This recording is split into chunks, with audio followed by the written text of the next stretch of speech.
Welcome and good morning. It's time for another edition of press review right here on Luntha television. Today happens to be Friday, day 24 in the month of April. And in today's edition, you're with me, Patrick Popper, and my colleague Adams.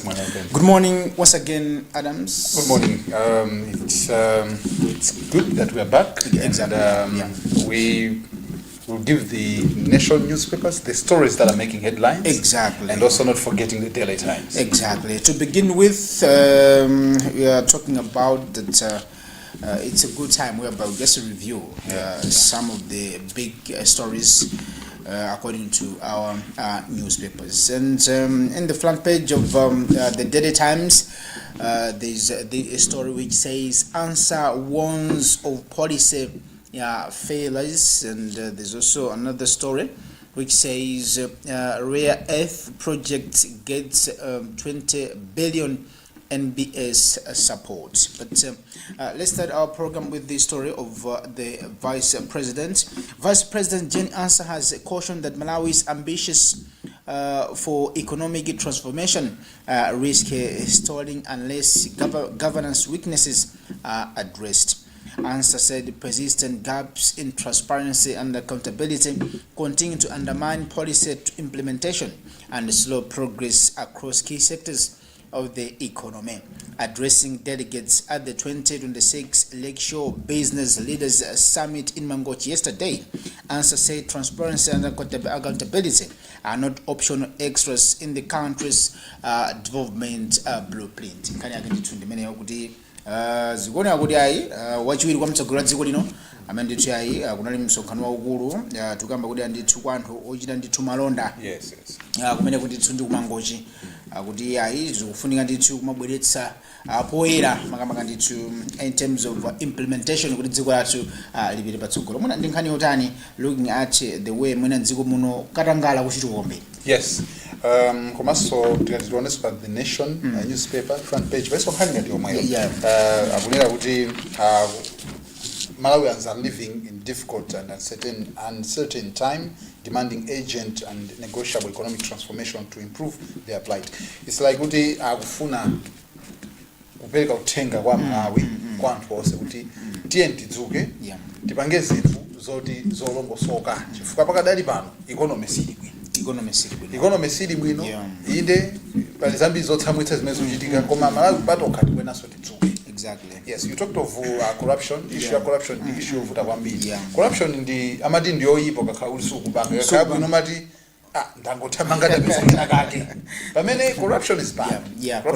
Corruption is bad. And you can see panopa ndikuvuta kwa mafuta aku corruption iso ikuchitika. Azatongulitsa mafuta filling station na also ndithu yayi zipupha kubanga. Ngopeza kuti tabira ndaya. Tigulena mwansanga. Yeah, so on the front page of the Nation, we have two big stories. The first one is the one that you mentioned. Malawi needs urgent transformation. By the these words were said by the Vice President, Dr. Jane Ansah, yesterday. And we have another big story. Eyes on SCB chief. Legal minds want police, DPP to probe matter, and the Chambers Bureau yet to speak on issue. Kani mene iso kwani kuti afuta kwa? Kani mene ya SCB ya mining ngone kuti afuta kwambiri. Afuta kwambiri ngani zikuzukuzu zimene zafuta pakati pano. Ngani ya mining iyo kungotchulapo ngani ndionena kuti kakuchitika migodi. Ya kuti yosavomerezeka. Migodi imene iyi ndionena kuti anthu katufuse anthu aona tupanga makwacha agolide tikumpeza ndrama tikupanga zambiri koma at the end of the day moyo wawo umakhala pa risk kamene pa chiopsezo ndiye pakadali panopa asirika akha uthamangitsa anthu. I remember yesterday I was chilling up with a certain civil servant amene amagwira ndithu ntchito mboma and amagamba kuti andithu dziko linoli ndilolemera. Because you can see madero siyana ngati kunchewu chakutsanganoko kuliso malo ena ake amene anthu amapitako kukakumba migodi kuli phiri kumene koko ndi anthu analisalaza osati masiro phiri janasanduka flat kulisalaza and people around that area they are more advanced Yeah. They are more advanced. So you can see kuti dziko ndilolemera pokapoka mwina titangogwira na manja kuika nditu maziko okhazikika in terms of mining because kuli madera ambiri you can see kukasungu kumene kusena soda vaso zoti yayi anagwiririka pena pake chifukwa choti yayi amakumba kuti pali golide nde titayika ndithu ma structures abwino mwina pankhani ngati zizi tikhoza mapewa ndithu ngozi mwina ngati zimenezo komanso dziko la Malawi ya ndithu likhoza kupita paso cause ase kabisi koteronji komandama zambiri drama zanga 200 grams those kukaronga zikazuchitika I was told that 200 grams you see osati 200 kgs aye grams worth 400,000 so you can imagine it's a lot of money exactly and they imagine udu apesa 1 kg uli kutali waumboka and zinongale zizi tikwenda ngati fair Malawi osati makampani akunja azibwera umadzati bera zinthu ngati zimene ziziyayi koma notoka patoka tikhoza kuthandizana olesa kuti andithu dziko la Malawi tikutukuka chifano ndine kungopeza ka gram ngati kamene kuko zaona masuti golide kali ndonena kuti I think there should be that civic education kwantu I was like okay yes mufuna ichichi of course I heard kuti sinachitika une kuti afuna aweke ma club and wakuti azikhangati ma club then akhangati ma club later on they can apply for a license that would help unena kuti anthu aja akauti ali ndi kuzindikira kuti okay tikapanga izi tikulakwitsa izi for that akauti aphunzitsidwa ali ndi license ndovomerezeka zinthu sakhaso iliko they on the same but this whole story up on the second page I would see that it tips government on unlocking forex and part of the story reads Center for Democracy and Economic Development Initiatives CDED has asked government to lift the export ban on gold and gemstones and formalize artisanal miners to unlock foreign exchange earnings. Kanya forex ndio mwedi mana kuti anthu aja koda phunzitsidwa zimene unena baba za translate kuti anthu aja kapuzitsidwa azithauka ndi ngodi wawo kumapanga mine kumagulitsano kuka for example reserve bank is kuti kukweza forex and just to add on that mwina anthu amene akumabwera mdziko munomu let's utilize kuti business yathu azitigula $, not azitigula makwacha because ndi zinthu zinazo zimene zimapangitsa kuti mwina forex mwina isamakazike mdziko muno ndiye ndithu but boma is watching I think zonse ndithu zikhale mchimake tioneso nkhani namba akuti tobacco farmers front at prices high rejection rate nkhani yonse akuti what started as a promising day quickly turned sombre for auction tobacco farmers at the Limbe floors yesterday as high rejection and low prices marred market opening day. On the opening day, the lowest price recorded was $1.20 per kilogram, while the highest was $3.05 per kg. Offered on the contract market by one of the companies, Japan Tobacco International. We have seen kuno kulilongwe kwadengo Minister of Agriculture Rosa Fachi Mberizi agatsegulira ndinonosana bidaso nditu Luntha kubone koso nditu agatsegulira koma nkhani yakulu ndi amtengo imene kuonera kuti ya utsama bili pachigwa chavuta kwambiri chonera anthu akuisa ntchito ndalama yambiri kulima. It's like kuti munthu kamapanga business capital imene wayika profit kamene ukaguza zinthu ziche zibwera yambiri so that saone kuti kupanga malosi ndezikazi zoti wayika ndalama yambiri mu business imene koma pokugulitsa uja pambe imene upanga no profit makanga kuti wapanga malosi exactly then nkhani imene yayigulira just to add on that paliso nkhani na kuti Malawi moves to harness China groundnuts market. Malawi has been urged to urgently scale production, improve quality standards and strengthen export system if it is to fully benefit from the groundnuts market in China. The market was recently opened through a bilateral agreement which the Malawi Investment and Trade Center MITC said presents and export opportunities available. Statistics show that Asian giant has been importing an average of $6 million, approximately 1.2 trillion worth of groundnuts annually over the past 5 years. so you can see kuti antedzanso nawo ndi makobidi kwambiri usamalira kena kupeza tipanga nazo ndalama zakunja, so you can see kuti China nayonso ndithu izo on forefront kwambiri kuonetsa kuti dziko la Malawi we should benefit through mwina ntedza ngati ndi alimambiri panopa chaka chinochi ambiri alimantedza ntedza pali zinthu ziwiri zitatu zimene magwiritsidwa ntchito kwambiri mafuta mafuta so exactly umapeza kuti mtedzawo chokutuluka kupita kunja kumapeza kuti pa mtengo wake osapetsetseka ndi at least with that mwina tiona kusintha kuti forex ikhala muno dziko komanso apaso ndiso pa page ya business pamene pali nkhani imene kuti minister calls for harmonized transport logistics sector. Minister of Transport and Public Works Jampi Mhango has called for harmonization of the country's transport system to ensure affordability and efficiency. The minister spoke on Wednesday in Salima district during the opening of the 19th Chartered Institute of Logistics and Transport Africa Forum 2026.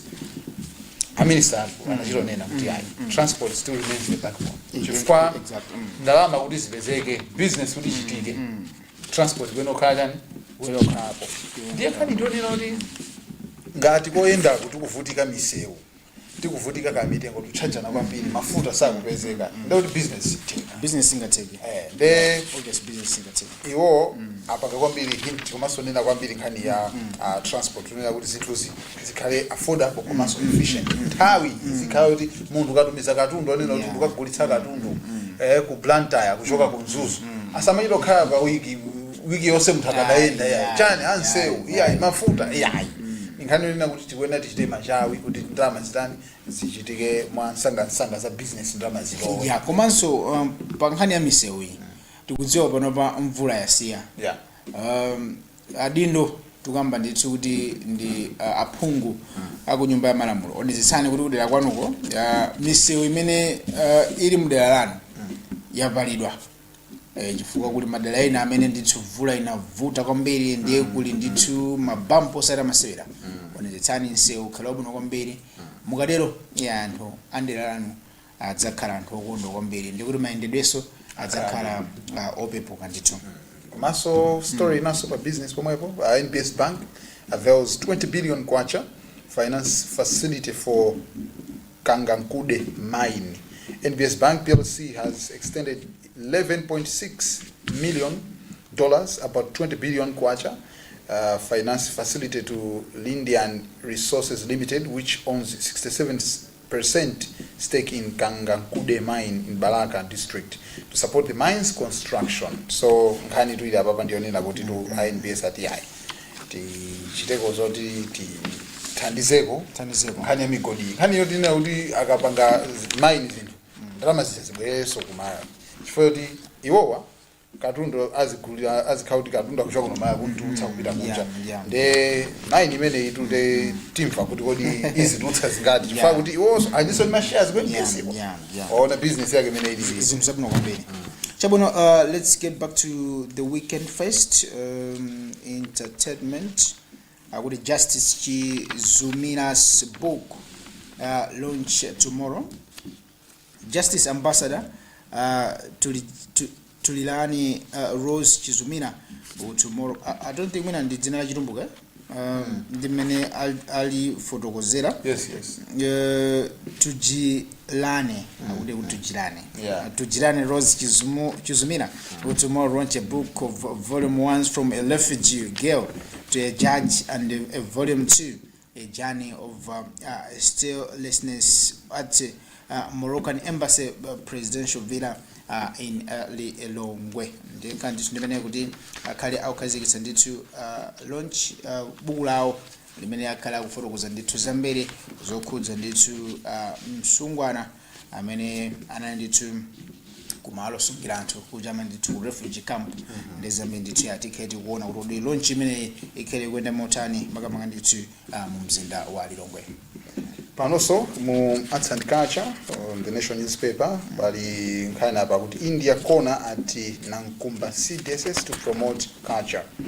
Indian High Commissioner Amaram Ram Guraj has opened an India corner at Nankumba Community Day Secondary School in Blantyre to promote reading culture and strengthen cultural ties between Malawi and India. Amati tungati suda ende sumaphunzira Zambia. Ndeyowa apanga choncho kuti ngati zindivute kuyenda kupita ku India. Hayi tikaphunzire kumene. Chifukwa zanga wena tapita kumene madanduzo kumene kuti kumakhala ati namaste. Mazoti ndijani? Ndikuthokoza. Thank you. So khani lolo mwayo ulipo ngati kulibe ku mwayo oti tipite ku India. Because of CDS umene ukawerenga. Yeah. Chabuno tuonepo nditu some part of the cartoon by Kevin Maigwa. Bali ndithuka cartoon ngena kabuno kombiri. Nganga akuti nganga. There's a boy amenali mujipewa akuti this beer will not please granny. This beer will not please granny. So kuti muntu wachinyamatayo amakhala gogo wake. Okay. So atafika pakhomo agogo wake akumulankhula akuti so you have come welcome son. As I was collecting firewood, an empty beer bottle hit me. So you can see with the boy, this beer will not please granny. Yeah. So ananira bottle lija kuchire. Also zodi kuli muntu. Also zodi kula gogo wake, amena kudani, amena kuyanga na mkundu mwene kuchako. So magogo ajafika pakhomo, akumunyadira kudai welcome my son chan komano an empty bottle hit me. So you can see with that is like Jana not please granny. It's true. It's true. Yeah, it's true. And the Zungu dimanga so simplify kuti anditu abobo ndinkani nino kuti what if you're guilty? Yeah. What if you're true? Yeah, exactly. Also still on arts and culture, creatives highlight the need to protect works. Creatives have said safeguarding intellectual property and improving awareness on copyright is critical to the survival of the industry amid growing concerns over piracy and declining support for original content. Arts and culture. Teresa Podo, Standard Bank conclude brand partnership. Musician Teresa Podo has announced the conclusion of her brand partnership with Standard Bank PLC, which began in 2023. Chabuno tipfike ndithu ku back page of the Daily Times. I would say big no. Farm turns down solemn request for Kamuzu Stadium approval. Paliso kanina akuti City lead the way. FDH Premiership countdown begins.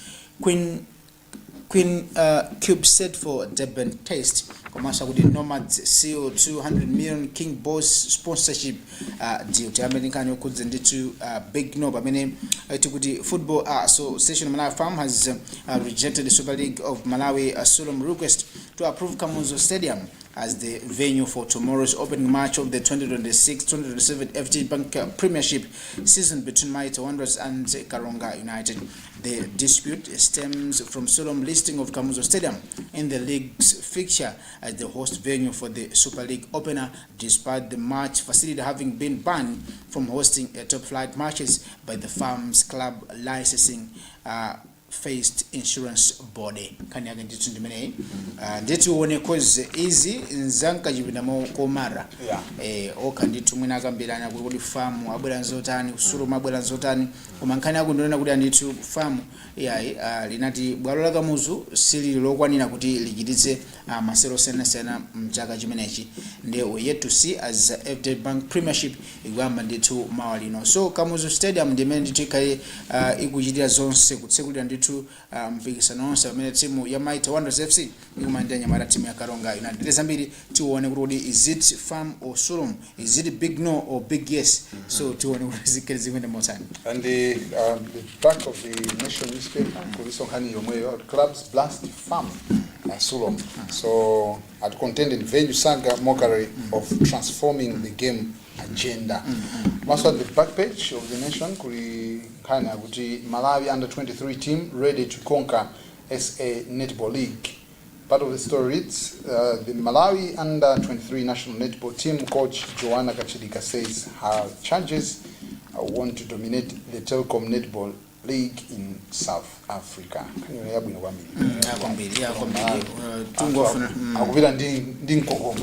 kwambiri tungofunira zabwino zonse ndithu young queens amenewa the under 23 kuti akapange zinthu zakupya mdziko la South Africa. Akuti Chitipa ready to play under floodlights. Chitipa United coach Kondwa Ikwanga has said his charges are ready to play against Masters Football Club under floodlights at Bingu National Stadium in Lilongwe on Sunday. Ikwanga said he sees their opening FJ match premiership as a 50-50 affair. So nkani aganditu ndimene kuti for the first time masero nditu mu FJ Bank premiership akhala kusela nditu usiku from 6 so kumbuka kumbuyo kuna sadandauda about timu ya chula wana tikuopa kuti usiku tizikapatsira tuzi mamobatsira muntu ganiza kuti ndi muntu koma tikasewera mpira usiku timabalika muntu ndi muntu we have to transform this what we call transformation. Transforming the game, transforming the game exactly. So I think playing under the floodlights ndizo zabwino kwambiri zimene tiyazifunikira kuti tizipatsana mpata. You can see kuti the game of football the game imene imakhala so it involves my revenue.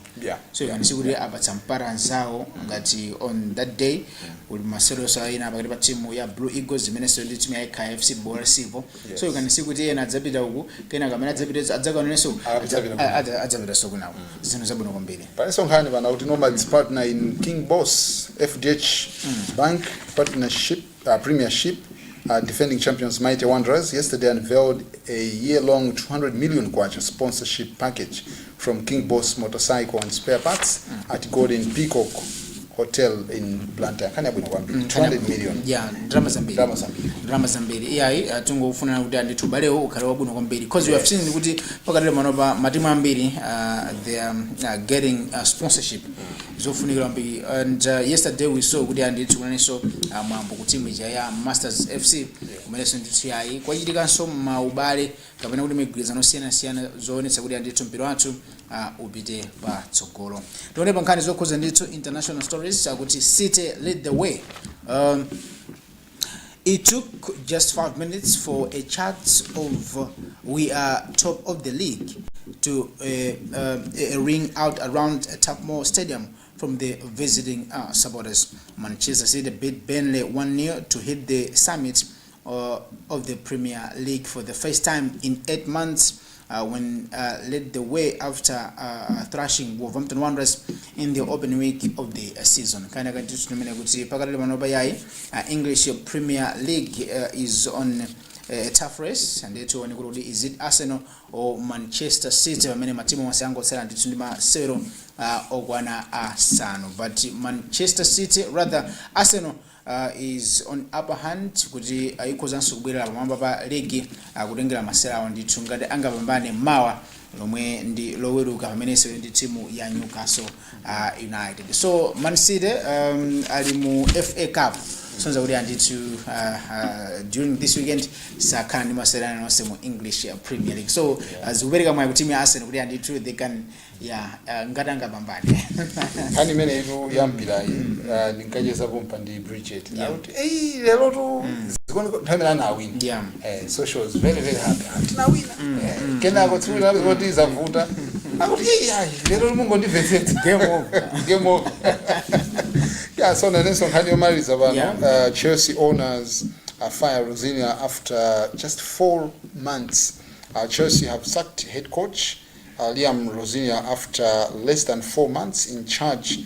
The club announced on Wednesday, and Tuesday's dismissal 3-0 defeat at Brighton meant the Blues have lost 5 consecutive league games without scoring a goal for the first time since 1912.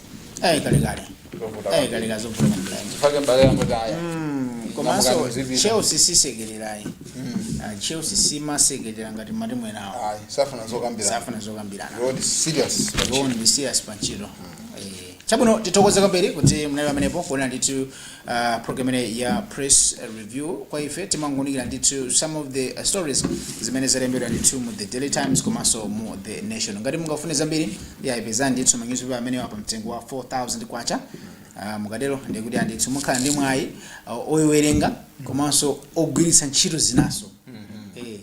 Fasuli ndiwerenga wokai. Timatonya mulamo ndiwo kusomba. Tikawerenga. Ena timatha kutira makope. Pirizani.